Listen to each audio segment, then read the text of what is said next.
Hello बच्चों, कैसे हो? फर्स्ट क्लास, एकदम बढ़िया, बहुत बढ़िया, बढ़िया ही होने चाहिए। क्लास 12 के लिए आज की जो क्लास है इसमें हम पढ़ने वाले हैं गॉस लॉ। गॉस लॉ कौन सा लॉ पढ़ने वाले हैं? Gauss law. आप सोच रहे होंगे कि सर अब हमें इलेक्ट्रिक डाइपोल आना चाहिए था, लेकिन ये बीच में कहां से गॉस लॉ आ गया? तो बच्चों, इलेक्ट्रिक डाइपोल हम इसके बाद पढ़ेंगे। सबसे पहले आज के वीडियो में हम केवल गॉस लॉ पढ़ेंगे। इसका जितने भी इसके एप्लीकेशंस हैं वो हम अगले वीडियो में देखेंगे। आज केवल इंट्रोडक्शन, बढ़िया से समझना है, कोई जल्दी नहीं, ठीक है? गॉस लॉ आज पढ़ेंगे, उसके बाद एप्लीकेशन, फिर इलेक्ट्रिक डाइपोल और उसके जितने भी डेरिवेशंस हैं। ये इसलिए पढ़ रहे हैं क्योंकि गॉस लॉ आपके इलेक्ट्रिक फ्लक्स से सीधा रिलेटेड है। तो हमने अभी इलेक्ट्रिक फ्लक्स पढ़ा है, ताजा ताजा याद है फर्स्ट क्लास, फिर तो भूल जाएंगे ना, बहुत जल्दी भूलते। तो इलेक्ट्रिक फ्लक्स से तुरंत हम इस पे आ जाएंगे। गॉस ने क्या कहा? गॉस ने क्या बताया? क्या बताया कि जितना भी इसमें से इलेक्ट्रिक फ्लक्स, किसमें से इलेक्ट्रिक फ्लक्स, डेफिनेशन लिख लेते हैं, क्या है लो वो लिख लेते हैं, फिर समझते हैं। Electric flux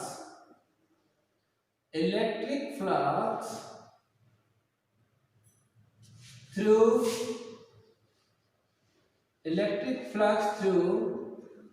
a closed surface. Close surface जानते हैं? क्लोज सरफेस क्या होता है? अरे भाई 3D, कोई भी 3D surface, okay. 2D surface, open surface, close surface. नहीं समझ रहे हो तो पिछला वीडियो देखें, उसमें क्लियर हो जाएगा। Electric flux through a closed surface is 1 by epsilon naught times 1 by epsilon naught times Q मतलब charges, total charges inside the surface, बहुत ही आसान हो गया, इसको समझते हैं। इलेक्ट्रिक फ्लक्स जितना भी होगा, गॉस ने क्या बताया? गॉस ने बताया कि इलेक्ट्रिक फ्लक्स जितना भी होगा वो उसके अंदर कितना चार्ज है, inside the surface, charge inside the surface. तो जितना भी चार्ज उसके अंदर है उसका 1/ε टाइम, यानी S, ये 1/ε0 मल्टीप्लाइड बाई Q हो गया। अरे इसको यूं लिखेंगे ना, 1/ε0 टाइम्स Q, तो यही तो हो गया Q/ε0। यानी कहने का मतलब है कि जितना भी फ्लक्स है वो Q/ε0। अरे भाई हमने क्या सीखा था उसके अंदर जब इलेक्ट्रिक फ्लक्स पढ़ रहे थे? क्या होता है? E.D, यही पढ़ा। अब हम क्या कहाँ आ गए? गॉस ने क्या करने, नहीं आपको एरिया की उसकी जरूरत ही नहीं है, इलेक्ट्रिक फील्ड की भी जरूरत नहीं, आपको केवल इतना पता होना चाहिए कि वहां पर कितना चार्ज उस सरफेस के अंदर है जिसको हम चूज कर रहे हैं। ओके, समझ में आया? पूरा नहीं है, आगे पढ़ेंगे, पूरा आया। Electric flux Q/ε। Q क्या है? Q क्या है? और सम ऑफ ऑल चार्जेस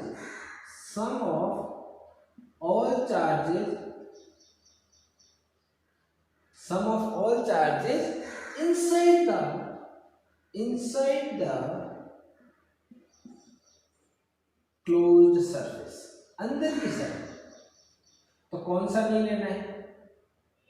ऐसा आपने एक चूज कर लिया कि ये कोई सरफेस है, 3D है, लो जी 3D है, इसका मतलब स्फीयर है, इसके अंदर यहाँ पर भी क्यू है, यहाँ पर भी क्यू है, यहाँ पर भी क्यू। इससे और इससे कोई मतलब नहीं है। किससे मतलब है? इनसाइड द सरफेस पे हो चाहे आउटसाइड चार्ज, उनसे कोई मतलब नहीं। ये चाहे हो चाहे ना हो, कोई इनका इससे गॉस लॉ से लेना देना नहीं है। ये फ्लक्स किस पे डिपेंड करेगा? जितने भी चार्ज इनसाइड हो। समझ में आया? अब आया और उसको डिवाइड कर देंगे एप्सिलॉन नॉट से, तो क्या आ जाएगा? फ्लक्स आ जाएगा। तो बच्चों समझ में आ गई डेफिनेशन?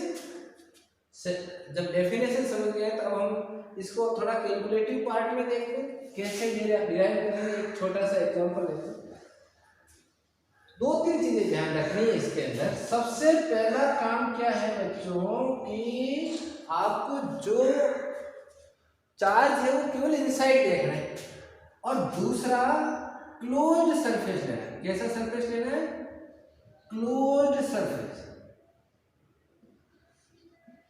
कैसा सरफेस लेना है? Closed surface. क्लोज का मतलब क्या हो गया बेटा? 3D, यानी सर्किल नहीं ले लेना, सर्किल स्क्वायर मत ले लेना कि सरफेस है, सरफेस। क्लोज्ड सरफेस यानी आप स्फीयर ले सकते हैं, आप सिलेंडर ले सकते हैं, कौन ले सकते हैं, कौन भी ले सकते हैं, सारे 3D फिगर्स ले रहे हैं। समझ में आया? तो क्लोज्ड सरफेस आपको लेना है। समझते हैं इसको। मान लीजिए मैंने चार्ज लिया प्लस क्यू चार्ज यहाँ पर है, ठीक है, ये चार्ज है। अब इसके चारों ओर मैंने कौन सा सरफेस चूज किया है? एक 3D सरफेस ले लिया। ये लो जी, क्या होगा? ये स्फीयर होगा। ये स्फीयर क्या है? Closed surface. कैसा सरफेस है बच्चों? क्लोज्ड सरफेस है, ठीक है, क्लोज्ड सरफेस है। स्फीयर ले लिया बच्चों, ये लो जी, ये स्फीयर, बहुत बढ़िया। स्फीयर बहुत सुंदर बना है, इसको साफ करता हूं। बहुत सुंदर है स्फीयर, आपको स्फीयर बहुत बढ़िया, बहुत बढ़िया। अब देखो बच्चों, क्या करेंगे? प्रूफ भी हो जाएगा गॉस लॉ का।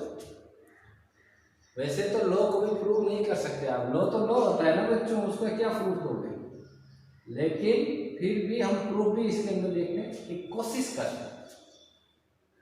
यहां से मान लो मैंने यहां पर एक छोटा सा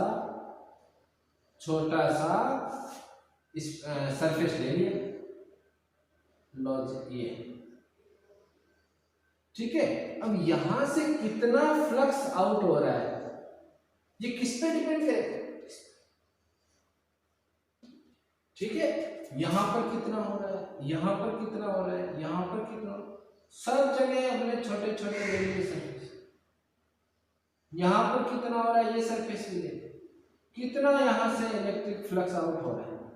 फ्लक्स की डायरेक्शन क्या होगी? आउटवर्ड होगी, प्लस की चार्ज। अच्छा, तो बच्चों फ्लक्स कैलकुलेट करो। इलेक्ट्रिक फ्लक्स क्या होगा? E डॉट डी ए, यही होगा ना। तो E भी इसी साइड में है, और जो एरिया वेक्टर हमने पढ़ा था उसकी भी डायरेक्शन यही है। तो क्या हो जाएगा? E डी फाई जो होगा वो क्या होगा? E dot E D A cos of 0 degree 1 हो गया, E डी फाई। अब अगर मुझे पूरा फ्लक्स निकालना है, अच्छा यहाँ फाई लिया है ना, तो ए लेंगे, तो छोटा लेंगे तो ये भी डी कर देंगे। अब देखो, अगर मुझे पूरा नेट फ्लक्स निकालना है कि इससे कितना नेट फ्लक्स आउटगोइंग है, तो मैं क्या करूंगा बच्चों? फाई निकालूंगा। फाई के लिए क्या करना पड़ेगा? इंटीग्रेशन करना पड़ेगा ई डी ए। इंटीग्रेशन करेंगे दोनों तरफ क्लोज, तो ई तो यहाँ कांस्टेंट है, ये तो बाहर आ जाएगा और ये आ जाएगा इंटीग्रेशन ऑफ ऑल डीए, यानी छोटे छोटे जो डीए हैं सबको मुझे ऐड करना है। तो पूरा क्लोज्ड सरफेस के लिए ऐड करेंगे तो सारे ऐड होंगे। बताओ कोई स्फेयर है, उसके चारों तरफ जितना भी सरफेस है उसको ऐड करेंगे तो कितना आएगा? बच्चे लोग बताइए कितना आएगा? 4πr²। अगर ये रेडियस अपनी r है, ये कितनी है? r है, तो नेट फ्लक्स कितना हो गया? E × 4πr²। ठीक है, ठीक है। लो जी, E की वैल्यू रखो बच्चों, याद है? भूल गए से 4πε0 Q/r² मल्टीप्लाइड बाय 4πr²। 4π से 4π मर गया, r² से r² गया, बचा क्या? Q/ε0। समझ में आया कहां से गॉस लॉ है? Proof of Gauss law. लेकिन ऐसा सब सरफेस के लिए हम प्रूव करना मुश्किल है। हमने यहां से एक स्फेरिकल लेके इस सिमेट्रिकल ले लिया और इसको हमने प्रूव कर दिया। समझ में आया ना आपको ये कहां से आया? Q/ε0। समझ में आया? चलो बढ़िया है। तो ये है आपका गॉस लॉ। गॉस लॉ जब भी हम करेंगे तो उसके अंदर कुछ इंपॉर्टेंट चीजें हैं जिनका हमें ध्यान रखना है। यहाँ हमने स्फेरिकल लिया ना, कैसे कहाँ पर हमें किस तरह के सरफेस चूज करने हैं, कैसे हम उसके एप्लीकेशन जो पढ़ेंगे, तो ये बहुत इंपॉर्टेंट चीज है। तो कुछ इंपॉर्टेंट पॉइंट्स जो है,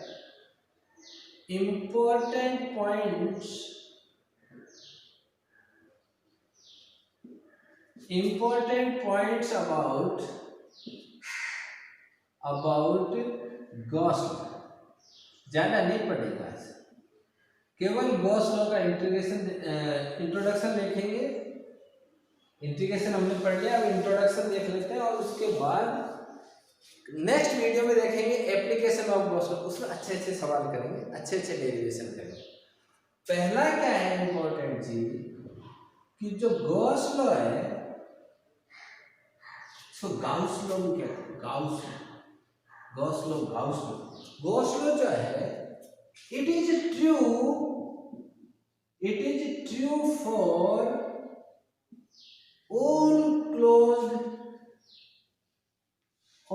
closed सरफेस। कहने का मतलब है कि ये नहीं है भाई बच्चों कि भाई आप स्फेयर ही लो, आप सिलेंडर ही लो ना, कोई सा भी क्लोज सरफेस लोगे तो सबके लिए ट्रू है। ठीक है, Gauss law is true for all close surfaces. Second जो important point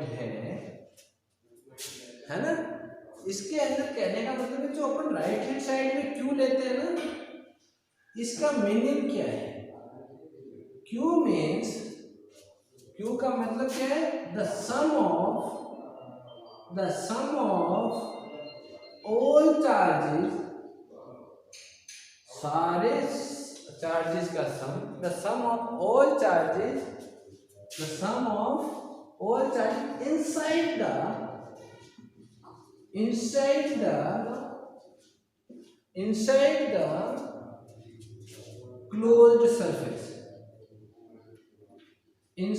the closed surface, जो क्लोज सरफेस के इनसाइड में जितने भी चार्ज हैं उनका सबका सम जोड़ कर लो। 5 है तो 5 को ऐड कर लो।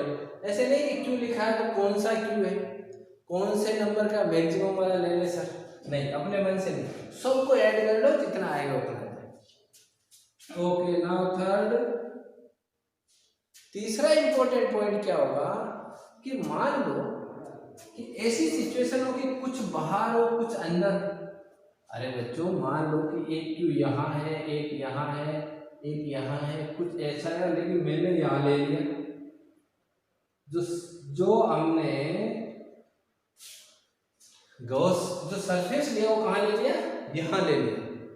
तो ये जो सरफेस है इससे कुछ बाहर है कुछ अंदर है, तो क्या करेंगे? तो देखो इसमें दो चीजें हैं, पहले लिख लेते हैं। In the situation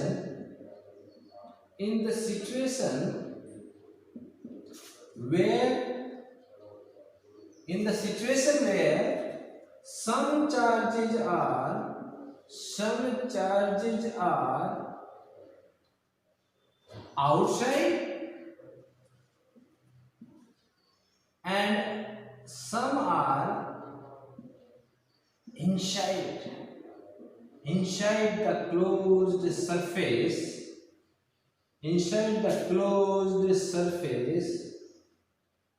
then electric field will be taken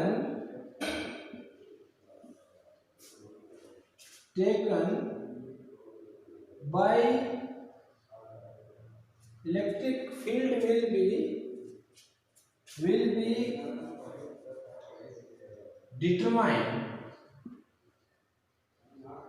determined by all the charges, all the outside and inside charges,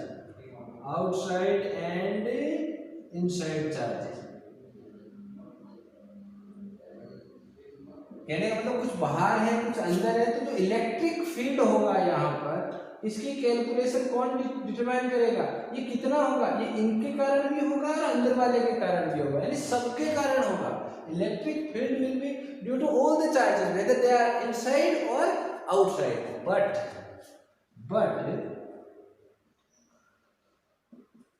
the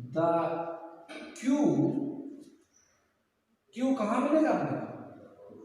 In the right hand side of the Gauss law, अरे Q अपॉन एप्सिलॉन नॉट नहीं मिलेगा क्या?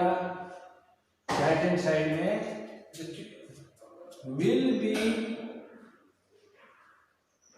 taken only from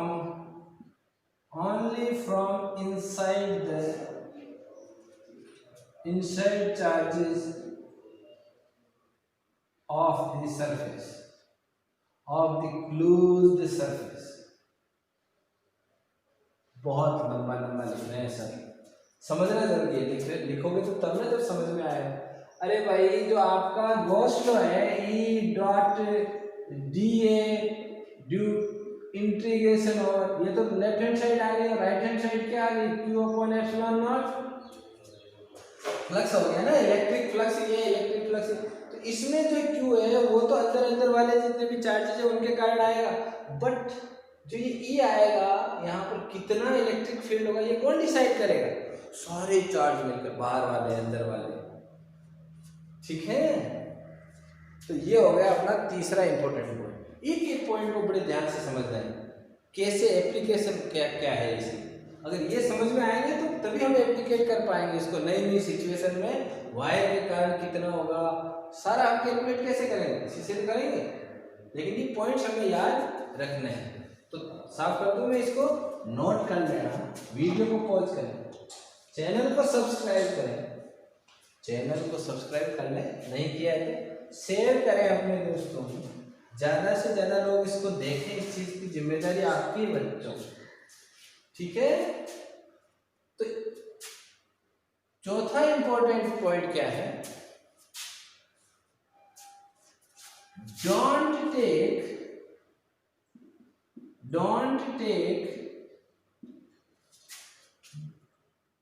the closed surface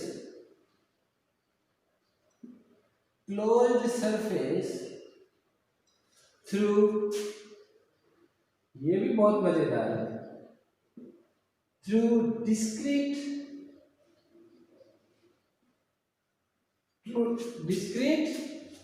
charge. कहने का मतलब ये है कि ऐसे जैसे बहुत सारे चार्ज है, प्लस Q है, यहाँ पर प्लस Q है, यहाँ पर प्लस Q है, और आप यूं ले रहे हो इसको कि मैं तो ये लूंगा जो आपका सरफेस है, तो ठीक है, लेकिन ऐसा नहीं है कि इसके अंदर से निकाल लूँ। क्योंकि फिर क्या होगा, इलेक्ट्रिक फील्ड की कैलकुलेशन इम्पॉसिबल हो जाएगी। पता ही नहीं चलेगा आपको इलेक्ट्रिक फील्ड क्या है, कितना है यहाँ, तो फिर क्या कर पाओगे, कुछ भी नहीं होगा। वो जैसा है वैसा ही कैलकुलेशन आगे होगी नहीं, उसका एप्लीकेशन नहीं होगा। तो ऐसे डिस्क्रीट चार्जेस के अंदर से नहीं लेना है ना, क्या तो इसको आउटसाइड ले लो या फिर इसको इनसाइड ले लो, फिर घुमाओ इसको, थोड़ा बड़ा बना लो, लेकिन डिस्क्रीट चार्जेस के अंदर से नहीं लेना है। समझ में आया? समझ में आया? तो बच्चों ये समझ में आया आपको? लास्ट दाइए second last, try to take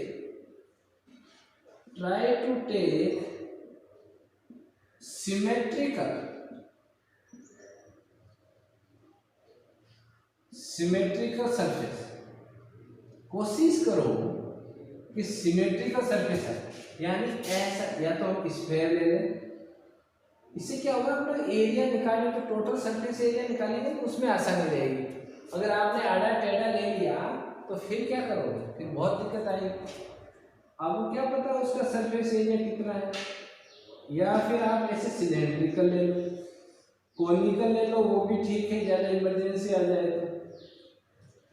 cubicle ले लो बच्चों, कोई दिक्कत नहीं है। हमें इसका सिमेट्रिकल लोगे ना तो कैलकुलेशन आ सकती थी रहेगी, तो कोशिश करो थोड़ा बड़ा बन जाए लेकिन सिमेट्रिकल, ठीक है ना। ऐसा ना हो कि ऐसा ले लिया सर बस जम गया, ये बस ये ले लिया। अरे भाई अब इसका टोटल सरफेस एरिया की जरूरत पड़ेगी ना, अभी हमने कैलकुलेशन की थी डीए की थी जब इंटीग्रेशन कर, तो क्या रखोगे, इसका निकालोगे कहाँ से। तो ऐसा उल्टा पुल्टा काम नहीं करना है, ठीक है, उल्टा पुल्टा नहीं लेना है, सीधा सीधा लेना है। वैसे भी आज बहुत ज़्यादा नहीं पढ़ने वाला है, थोड़ा सा पढ़ने वाला है इस वीडियो में। नेक्स्ट वीडियो में आप जब एप्लीकेशन करोगे तो इन्हीं पॉइंट्स के बेस पे आगे हम एप्लीकेट कर पाएंगे। फिर से थ्योरी आ गई। 6 पॉइंट है, Gauss law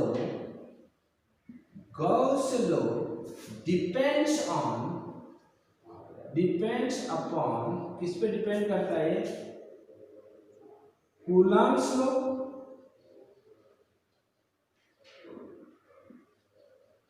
as well as, Coulomb's law पे तो डिपेंड करता ही है, उसी को फॉलो करता है। साथ ही कूलम्ब्स लॉ पे करेगा तो किस पे करेगा, इनवर्स स्क्वायर लॉ। कहने का मतलब है हमने क्या पढ़ा था, इनवर्स स्क्वायर का फोर्स जो है 1/r² के प्रोपोर्शनल होता है। 1, या मैं कहूँगा r² जो r के स्क्वायर के इनवर्स के प्रोपोर्शनल होता है। हाँ, r के स्क्वायर के इनवर्स के प्रोपोर्शनल होता है, इसलिए इसको क्या बोलते हैं, inverse square.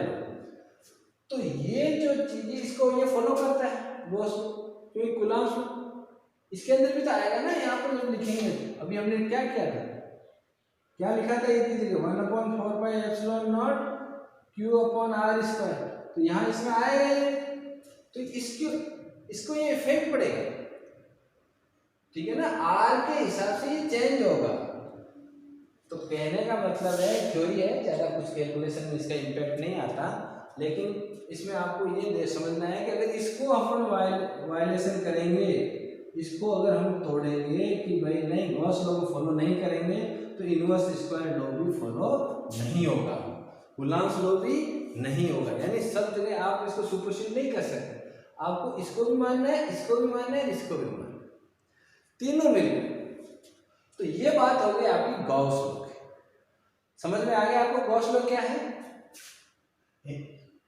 Closed surface, okay. और ये जो क्लोज्ड सरफेस है, जिसको अपन बार बार कह रहे हैं क्लोज्ड सरफेस, जब हम चूज करते हैं अपने हिसाब से, जैसे हमने इसके अभी एग्जांपल लिया था तो उसके अंदर स्फेयर लिया था, स्फेरिकल लिया था, इसको ही बोलते हैं गॉसियन। क्या बोलते हैं इसको बोलते हैं, इसको क्या बोलते हैं, गॉसियन। Gaussian surface. जब हम कैलकुलेशन करते हैं तो इसी 3D सरफेस जिसको अपन क्लोज सरफेस मान रहे हैं, ये क्लोज होना चाहिए। तो ऐसी सिचुएशन में इसको हम क्या कहेंगे, गॉसियन सरफेस। ये कब कहेंगे, जब हम गॉस लॉ लगा रहे हैं। अगर नहीं लगा रहे तो नहीं कहेंगे, क्लोज सरफेस तो है ही। तो स्टूडेंट्स आज आपने क्या पढ़ा है, आज आपने पढ़ा है कि गॉस लॉ क्या है और उसके इंपॉर्टेंट पॉइंट्स क्या क्या होंगे जिनको हमें फॉलो करना है। कब फॉलो करेंगे, जब हम इसका एप्लीकेशन लेंगे, जब हम इसको इससे और क्वेश्चन सोल्व करेंगे, कुछ डेरिवेशंस करेंगे। ठीक है, आज कुछ समझ में आया आप लोगों को, बहुत बढ़िया। इसके बाद में आप एनसीईआरटी की बुक भी पढ़ना, और ज़्यादा क्लियर होगा। पहले पढ़ोगे तो कुछ क्लियर नहीं होने वाला, ऊपर से चला जाए। ठीक है, कोई दिक्कत नहीं है, बहुत बढ़िया। हम बहुत धीरे धीरे पढ़ रहे हैं, छोटे छोटे टॉपिक्स लेके पढ़ रहे हैं। जो आपका इलेक्ट्रिक डाइपोल है ये हम इसके बाद कराएंगे। पहले हम पढ़ेंगे applications of Gauss law. Next video में मिलते हैं। Thank you very much.